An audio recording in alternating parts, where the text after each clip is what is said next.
আসসালামু আলাইকুম। শেষ বিদায় দেখেন, প্রবাসীর জন্য শেষ বিদায় কি হইতে পারে, কি কি দিয়া দেয় দেখেন। আহা, টাকার মেশিন চলে যাইতেছে, টাকার মেশিন চলে যাবে দেশে বাবা মার কাছে, আত্মীয় স্বজনের কাছে, পাড়া প্রতিবেশী ভাঙ্গা মানে ডল ভেঙে আইসা দেখবে, একজনের মাথা সরিয়ে আরেকজন দেখবে যে ভাই দেখি প্রবাসীর মুখটা একটু দেখি। দেখেন কি অবস্থা, কি কি দেয়া দেয়। শেষ।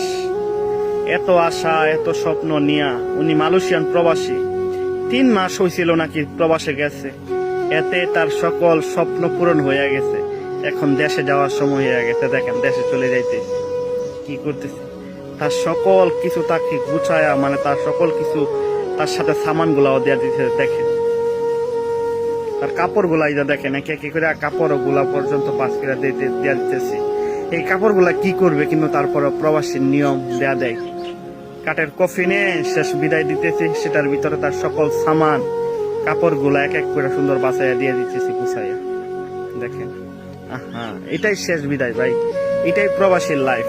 না পায় আত্মীয় স্বজন, না পায় বাবা মারে, না পায় পরিবারে, না পায় প্রবাসী মানুষের। এটাই শেষ। ভিডিওটা বেশি বেশি শেয়ার করে দেন, পেজটি ফলো করে দেন, সকল প্রবাসী বাইরেরা যেন দেখতে পারে, প্রবাসী পরিবারগুলা দেখা যেন প্রবাসীদের প্রতি একটু সহানুভূতি হয়, তারা যেন একটু বুঝতে পারে। জি, আসসালামু আলাইকুম রহমতুল্লাহি ওয়া বারাকাতুহু।